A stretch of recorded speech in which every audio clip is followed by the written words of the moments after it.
सभी साथियों को राम राम। भाई आप सभी का स्वागत है आपके अपने YouTube channel HSSC think tank पर।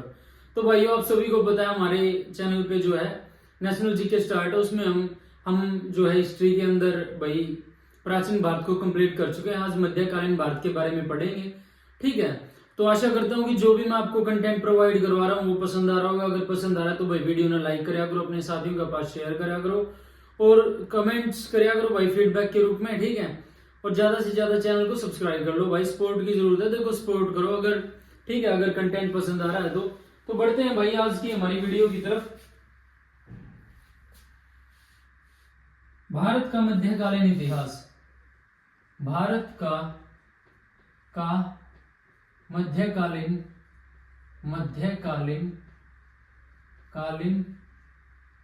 इतिहास, ठीक है। भारत पर सबसे पहले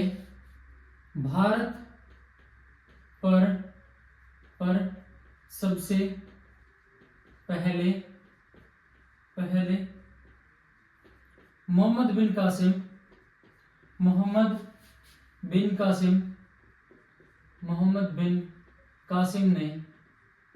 कासिम ने 712 ईस्वी में सिंध पर आक्रमण किया। अरब था भाई, अरबी था, सिंध पर अरब से था, आक्रमण किया।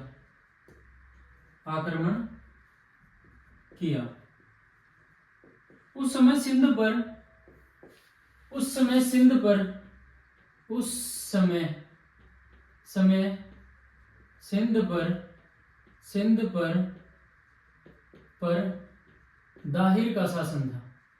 दाहिर का शासन था, ठीक है।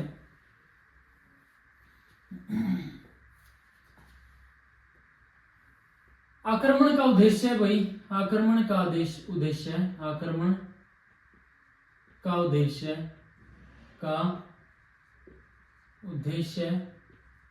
धन दौलत लूटना था। वह इस्लाम धर्म का प्रचार करना था। ठीक है। अरबों के सिंध विजय की जानकारी। सिंध विजय की जानकारी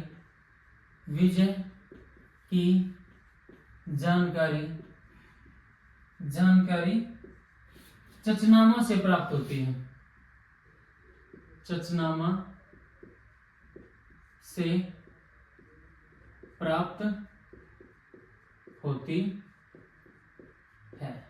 ठीक है।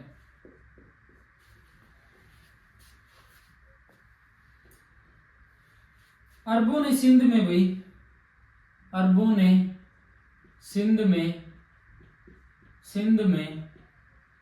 ऊंट पालन व खजूर की खेती का प्रचलन किया।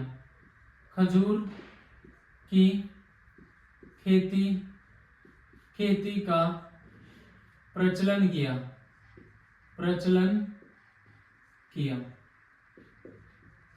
ठीक है। अब भाई महमूद गजनी के बारे में पढ़ते हैं। महमूद गजनी के बारे में पढ़ते हैं, ठीक है।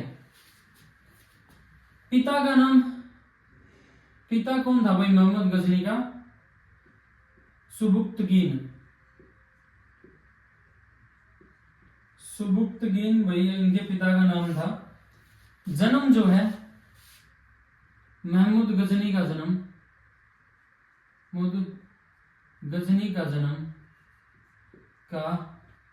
जन्म कब होता है?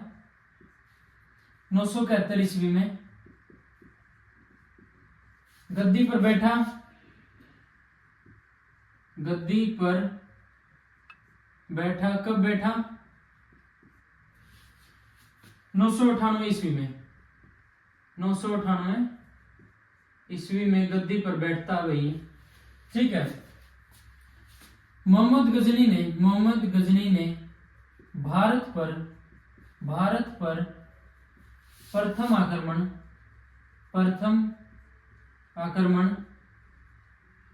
आक्रमण कब किया भाई? 1000 ईस्वी में किया। ठीक है। महमूद गजनी ने भारत पर 17 बार आक्रमण किए। ठीक है। आक्रमण का उद्देश्य भाई धन को लूटना। उद्देश्य धन लूटना।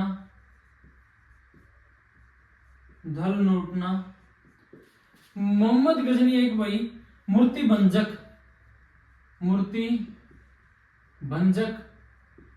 आक्रमणकारी था।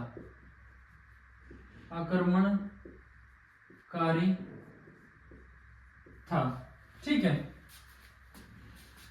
महमूद गजनी ने 1001 ईस्वी में राजा जयपाल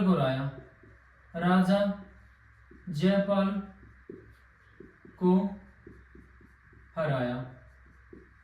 ठीक है। महमूद गजनी ने 1025 ईस्वी में सोमनाथ के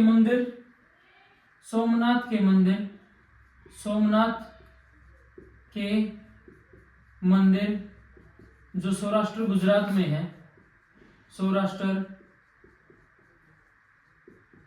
गुजरात में है, पर आक्रमण किया।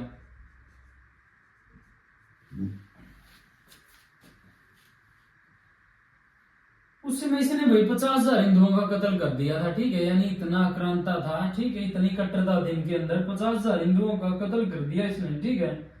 अंतिम महमूद गजनी ने भारत पर अंतिम आक्रमण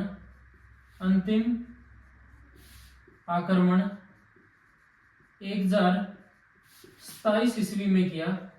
1027 ईस्वी में जाटों के विरुद्ध था।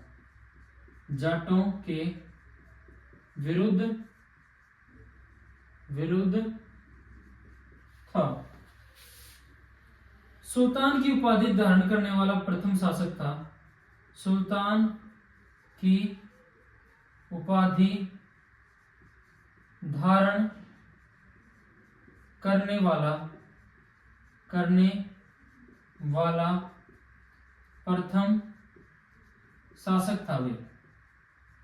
प्रथम शासक था। ठीक है। मृत्यु जो है, मृत्यु कब होती है? 1030 ईस्वी में जो है मोहम्मद गजनी की मृत्यु होती है। ठीक है। अल बरूनी वह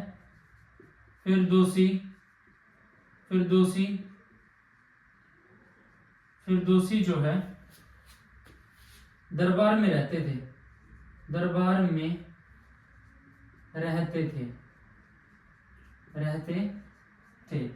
ठीक है। शाहनामा इसकी रचना है भाई। शाहनामा किसकी रचना है? फिरदौसी की। किताब उल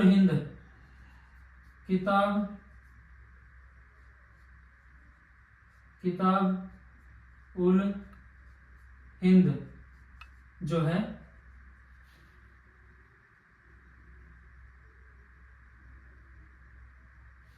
किताब उल हिंद जो है अल बरूनी की रचना है भाई। ठीक है। ये दोनों महमूद गजनवी के साथ भारत आए थे। ठीक है, तो एक बार दोबारा से देखते हैं। भारत का मध्यकालीन इतिहास आज हमारा शुरू होता है। भारत पर सबसे पहले आक्रमण जो है मोहम्मद बिन कासिम ने 1712 ईस्वी में सिंध पर आक्रमण किया भाई। उस समय सिंध पर दाहिर का शासन था। आक्रमण का उद्देश्य धन दौलत लूटना व इस्लाम धर्म का प्रचार करना था। अरबों के सिंध विजय की जानकारी चचनामा से प्राप्त होती है। अरबों ने सिंध में ऊंट पालन व खजूर की खेती का प्रचलन किया। अब महमूद गजनी के बारे में पढ़ते हैं भाई। एक मूर्ति भंजक आक्रमणकारी था। इसने भाई 50,000 हिंदुओं का कत्ल किया था। पिता इसके सुबुक्तगीन थे। महमूद गजनी का जन्म 971 ईस्वी में होता है। गद्दी पर बैठा यह 998 ईस्वी में। महमूद गजनी ने भारत पर प्रथम आक्रमण जो है 1000 ईस्वी में किया। ठीक है, महमूद गजनी ने भारत पर 17 बार आक्रमण किए। उद्देश्य धन लूटना था। मोहम्मद गजनी ने 1001 ईस्वी में राजा जयपाल को हराया। मोहम्मद गजनी ने 1025 में सोमनाथ के मंदिर जो सौराष्ट्र गुजरात में स्थित है पर आक्रमण किया। मोहम्मद गजनी ने भारत पर अंतिम आक्रमण 1027 ईस्वी में जाटों के विरुद्ध किया था। सुल्तान की उपाधि धारण करने वाला प्रथम शासक था। मृत्यु 1023 ईस्वी में होती है। अल बरूनी व फिरदौसी दरबार में रहते थे, इसके साथ ही आए थे। अल बरूनी की रचना किताबुल हिंद, फिरदौसी की रचना जो है शाहनामा है। तो इसको नोट डाउन करो भाई, अच्छे तरीके से अपने नोट्स बनाओ, फिर बढ़ेंगे आगे।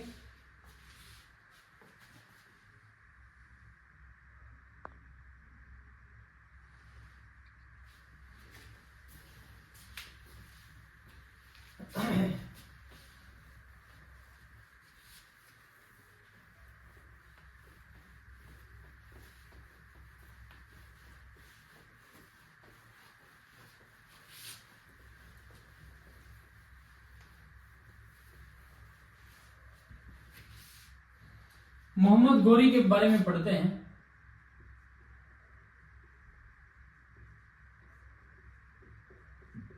गोरी भारत पर पहला आक्रमण मोहम्मद गोरी ने भारत पर पहला आक्रमण 1175 ईस्वी में मुल्तान पर किया। मुल्तान पर किया। ठीक है, दूसरा आक्रमण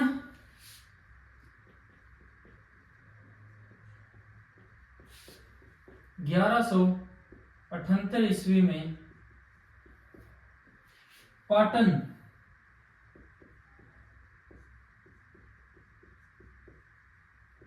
गुजरात पर किया।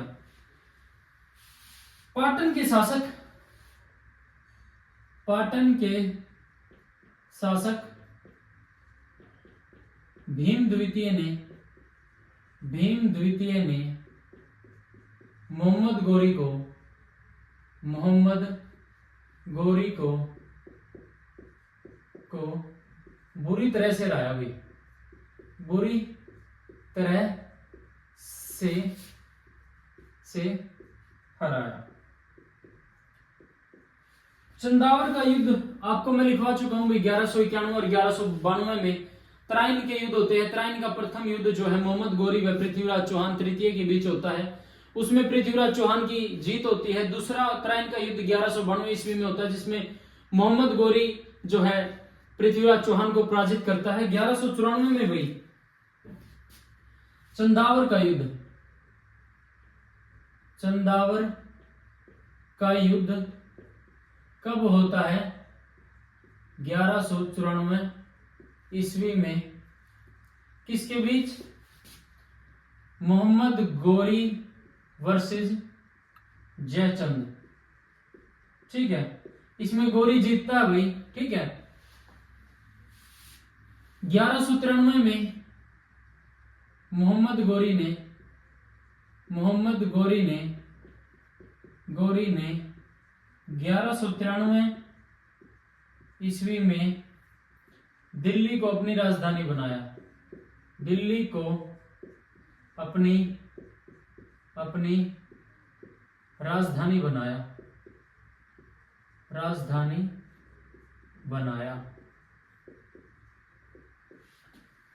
मोहम्मद गोरी की हत्या 1206 ईस्वी में हुई। ठीक है, अब पढ़ते हैं भाई दिल्ली सल्तनत के बारे में। दिल्ली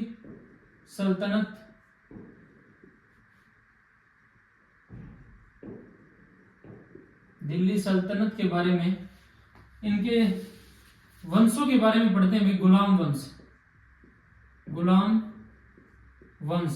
वंश का शासन 1206 ईस्वी से लेकर 1290 ईस्वी तक शासन रहता है भाई। ठीक है, गुलाब वंश की स्थापना किसके द्वारा? कुतुबुद्दीन ऐबक द्वारा की जाती है 1206 ईस्वी में। ये भाई मोहम्मद गोरी का गुलाम था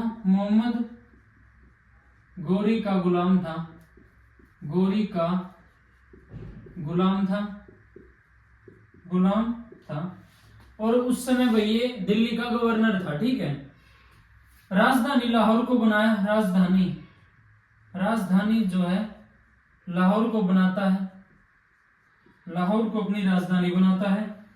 कुतुबुद्दीन ऐबक को जो है कुतुबुद्दीन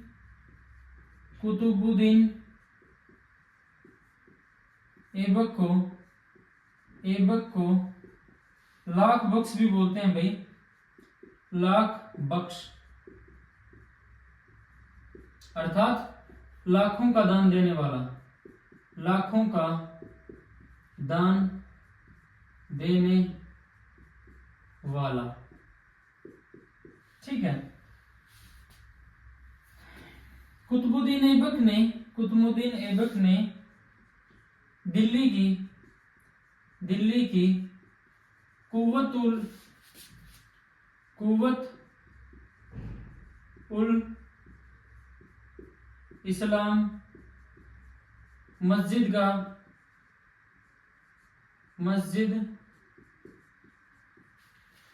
तथा अजमेर की 2.5 दिन का झोपड़ा मस्जिद का निर्माण करवाया।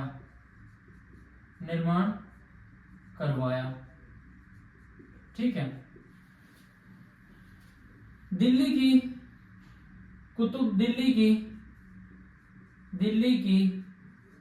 कुतुब मीनार का निर्माण करवाया भाई।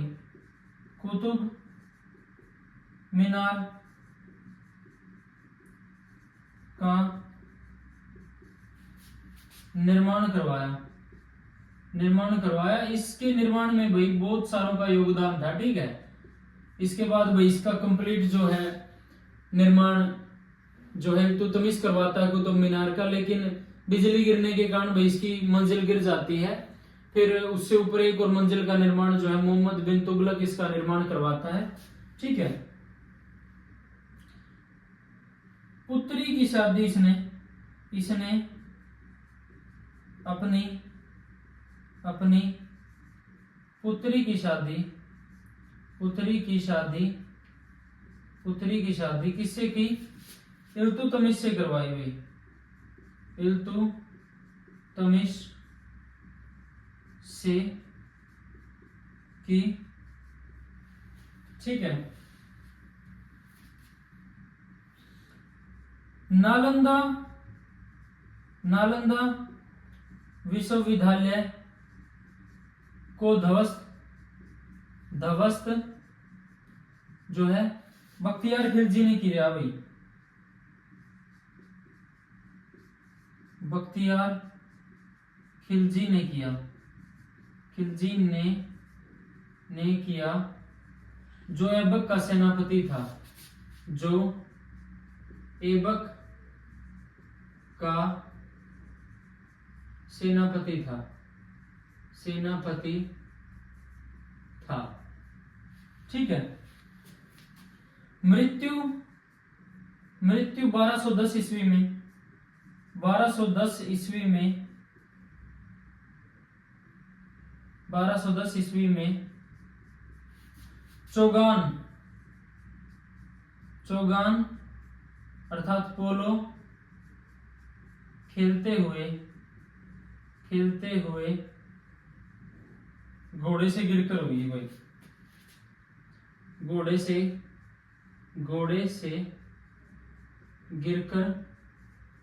गिरकर हुई। ठीक है। इसको भाई लाहौर में दफनाया गया, लाहौर में दफनाया गया। ठीक है। तो इसको नोट डाउन करो, फिर आगे बढ़ते हैं भाई। एक बार दोबारा से देखो, मोहम्मद गोरी भारत पर पहला आक्रमण 1175 ईस्वी में मुल्तान पर किया, दूसरा आक्रमण 1178 ईस्वी में पाटन गुजरात पर किया। पाटन के शासक भीम द्वितीय ने मोहम्मद गोरी को बुरी तरह पराजित किया जब इसने पाटन पर आक्रमण किया भाई। चंदावर का युद्ध 1194 ईस्वी में मोहम्मद गोरी और जयचंद के बीच में होता है, मोहम्मद गोरी की जीत होती है। मोहम्मद गोरी ने 1193 ईस्वी में दिल्ली को अपनी राजधानी बनाया। मोहम्मद गोरी की हत्या 1206 ईस्वी में होती है भाई। दिल्ली सल्तनत के वंशों के बारे में पढ़ते हैं भाई, गुलाम वंश के पहले बारे में पढ़ेंगे सबसे पहले। इसका कार्यकाल जो रहता है गुलाम वंश का 1206 ईस्वी से 1290 ईस्वी तक इसने शासन किया गुलाम वंश ने। स्थापना कुतुबुद्दीन ऐबक द्वारा 1206 ईस्वी में की गई। राजधानी लाहौर को बनाया जाता है। कुतुबुद्दीन ऐबक जो है मोहम्मद गोरी का गुलाम था। कुतुबुद्दीन ऐबक को लाख बख्श अर्थात लाखों का दान देने वाला कहा जाता है। कुतुबुद्दीन ऐबक ने दिल्ली की कुर्वत उल इस्लाम मस्जिद तथा अजमेर की 2.5 दिन झोपड़ा की मस्जिद का निर्माण करवाया। दिल्ली की कुतुब मीनार का निर्माण करवाया। इसने अपनी पुत्री की शादी इल्तुतमिश से की। नालंदा विश्वविद्यालय को ध्वस्त बख्तियार खिलजी ने किया जो ऐबक का सेनापति था। दिल्ली की कुतुब मीनार का निर्माण करवाया जाता है। इसके बाद इसका निर्माण जो है कंप्लीट इल्तुतमिश करवाता है। उसके बाद बिजली गिरने के कारण भाई इसकी एक मंजिल जो है बुरी तरीके से ध्वस्त हो जाती है, तो उस मंजिल और उससे ऊपर एक और मंजिल का निर्माण मोहम्मद बिन तुगलक द्वारा करवाया जाता है। मृत्यु जो है इसकी कुतुबुद्दीन ऐबक की 1210 ईस्वी में चौगान पोलो खेलते हुए घोड़े से गिरकर हो जाती है। लाहौर में इसको दफनाया जाता है।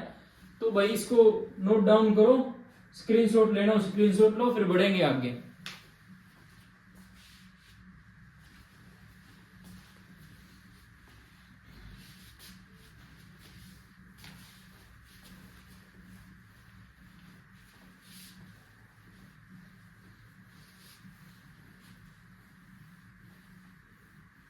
गुलाम वंश से चला हुआ है हमारा भाई अभी तक।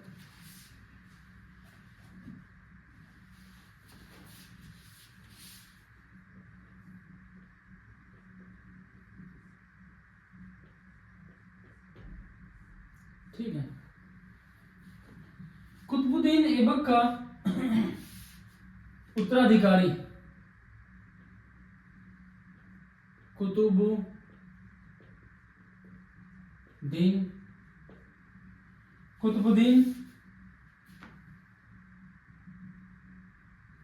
कुतुबुद्दीन ऐबक का उत्तराधिकारी कौन बनता है? उत्तराधिकारी कौन बनता है? आराम शाह। इसकी हत्या करके भाई, इसकी आराम शाह की इसकी हत्या करके कुतुबुद्दीन ऐबक का दामाद कौन? इल्तुतमिश। इसकी हत्या करके 1211 ईस्वी में इल्तुतमिश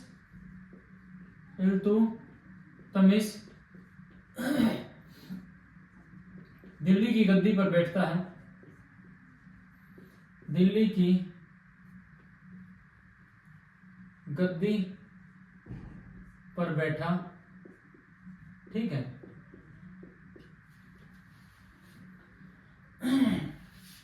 इक्ता प्रणाली जो है इल्तुतमिश ने चलाई गई।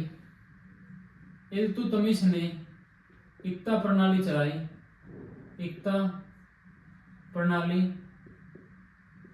चलाई। ठीक है,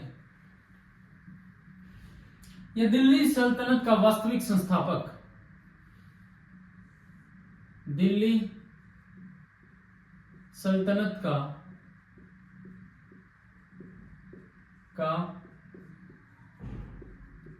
वास्तविक संस्थापक किसे माना जाता है? इल्तुतमिश को।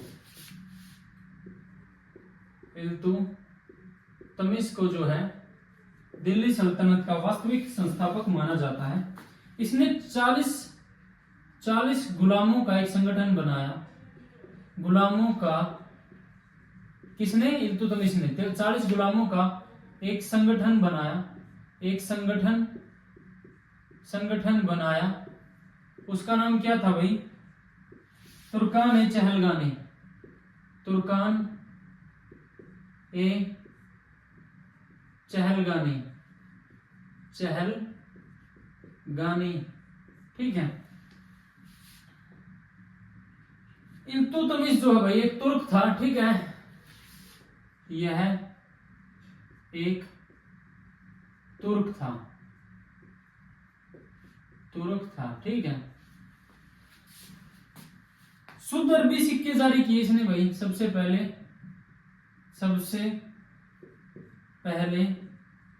शुद्ध अरबी सिक्के जारी किए, शुद्ध अरबी सिक्के जारी किए भाई, जारी किए किसने? इल्तुतमिश ने। इल्तुतमिश के बारे में ये बातें लिखवाई जा रही हैं। चांदी के सिक्कों को, चांदी के सिक्कों को टका, तांबे के सिक्कों को, तांबे के सिक्कों को जीतल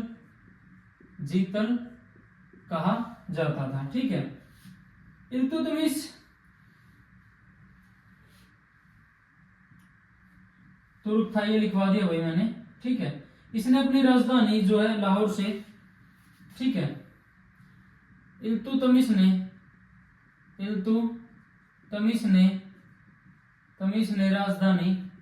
राजधानी लाहौर से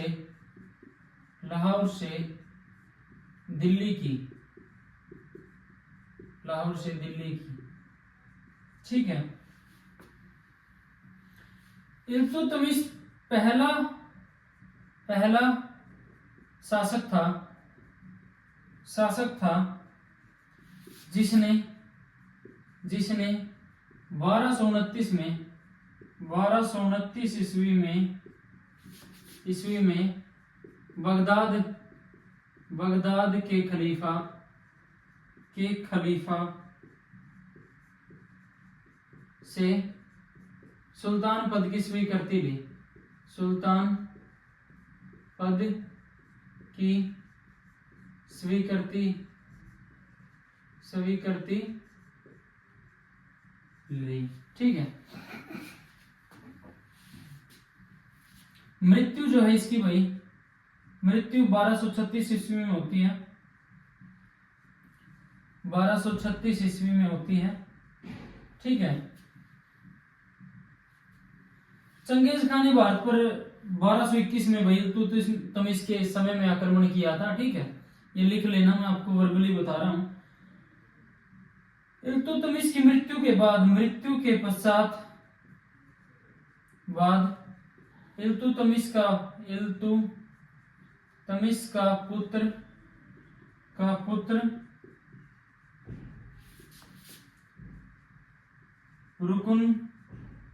रुकनुद्दीन गद्दी पर बैठा, रुकनुद्दीन फिरोज गद्दी पर बैठा। यह एक अयोग्य शासक था भाई, अयोग्य शासक था, अयोग्य शासक था। इसके शासनकाल में, इसके शासनकाल में, शासनकाल में इसकी माँ शाह तुर्कान छाई रही। ठीक है। तुर्की के अमीरों ने इसको गद्दी से हटा दिया भाई, और तुर्की के अमीरों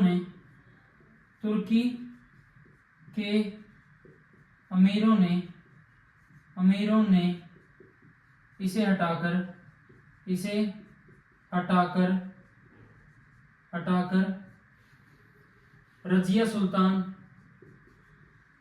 रजिया सुल्तान को गद्दी पर बैठा दिया।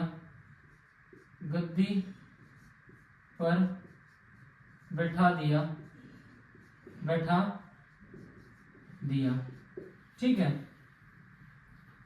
पहली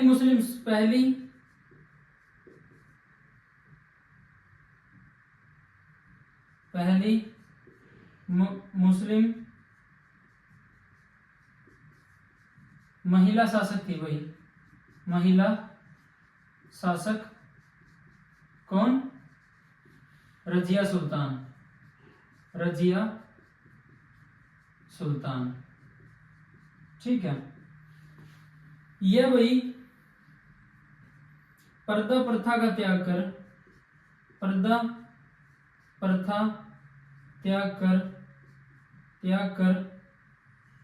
पुरुषों की तरह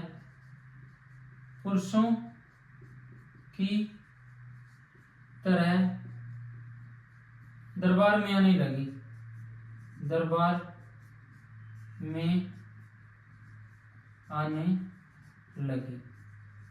इनको नोट डाउन करो भाई एक बार।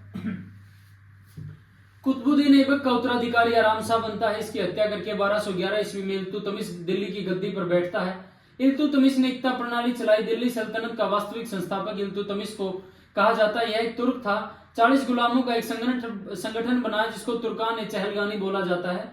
वो इल्तुतमिश के द्वारा ही बनाया जाता है। सबसे पहले शुद्ध अरबी सिक्के जारी किए इल्तुतमिश ने। चांदी के सिक्कों को टका व तांबे के सिक्कों को जीतल कहा जाता था। इल्तुतमिश ने राजधानी लाहौर से दिल्ली की। इल्तुतमिश पहला शासक था जिसने 1229 ईस्वी में बगदाद के खलीफा से सुल्तान पद की स्वीकृति ली।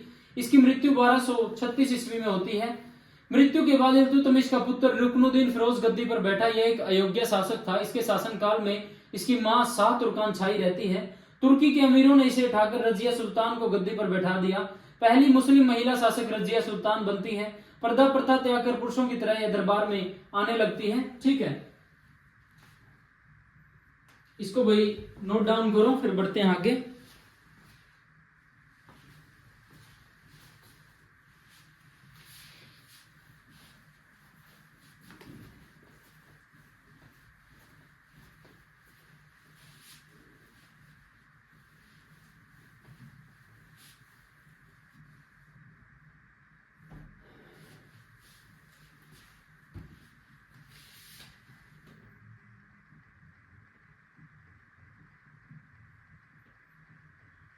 आज गुलाम वंश तक ही पढ़ेंगे भाई। ठीक है।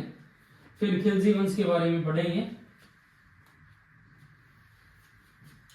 रजिया की शादी जो है, रजिया की शादी अल्तुनिया से होती है। अल्तुनिया से होती है रजिया की हत्या, रजिया की हत्या 1240 ईस्वी में हिंदू डाकुओं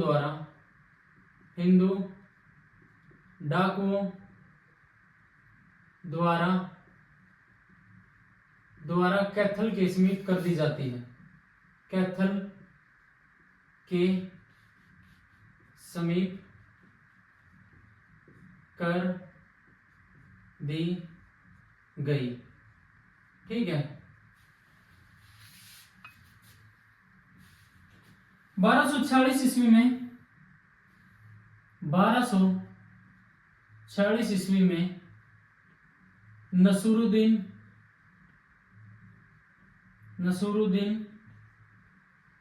महमूद दिल्ली का शासन बना। दिल्ली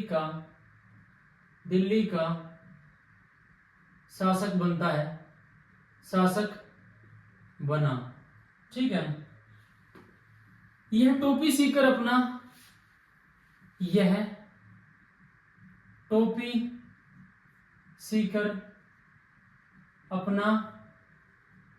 निर्वाह करता था।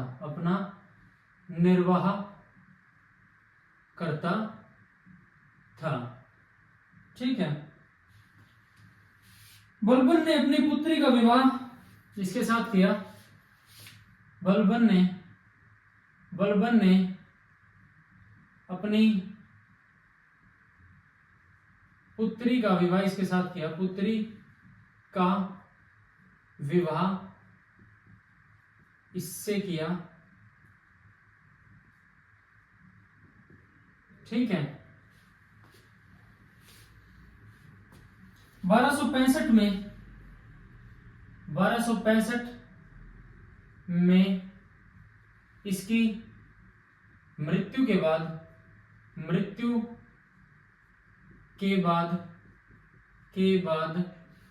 बलबन शासक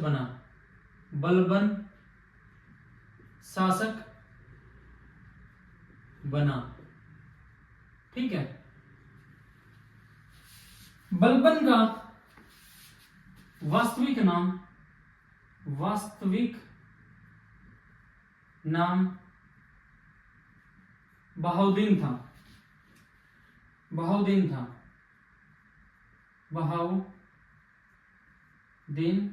था। ठीक है। इल्तुतमिश का गुलाम था भैया। इल्तुतमिश का गुलाम था।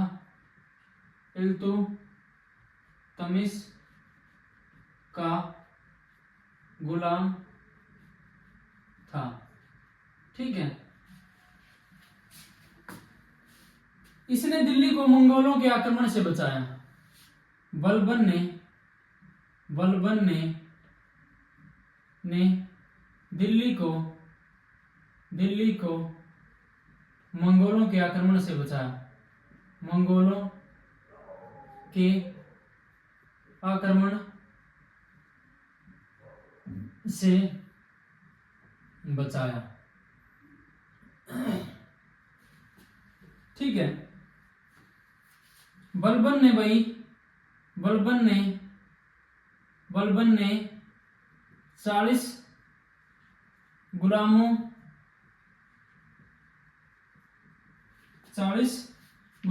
के संगठन का विनाश किया। जिसको हम तुर्कान सहलगानी बोलते थे, जिसका जो निर्माण है वो इल्तुतमिश ने करवाया था, उसका विनाश जो है बलबन करता है। ठीक है। बलबन ने सिजदा और पैबोस प्रथा चलाई। ठीक है। बलबन ने फारसी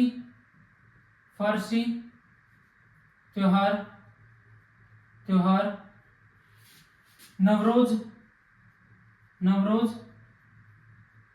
बनाने की शुरुआत की।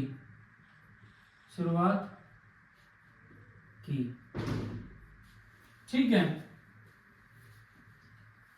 नसीरुद्दीन महमूद ने, छोड़ो भाई इसको नहीं लिखवाते हैं कि नसीरुद्दीन महमूद ने इसको उलुग खां की उपाधि दी थी। ठीक है।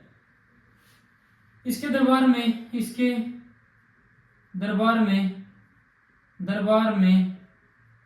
अमीर खुसरो, अमीर खुसरो, खुसरो व अमीर हसन रहते थे, अमीर हसन रहते थे। ठीक है। बलबन ने शत्रुओं के लिए, शत्रुओं के लिए लौह व रक्त की नीति अपनाई, लौह व रक्त की नीति अपनाई। ठीक है। बलबन की न्याय व्यवस्था निष्पक्ष थी। ठीक है। बलबन के बाद उसका पुत्र केशुखरो, ठीक है, शासक बना। एक ये पूछा जाता भी, किस शासक की मृत्यु पुत्र वियोग से हुई? पुत्र वियोग से मृत्यु बलबन की होती है, बलबन की होती है। ठीक है। गुलाम वंश का अंतिम शासक, गुलाम वंश का अंतिम शासक शमसुद्दीन कैमर्स था भाई।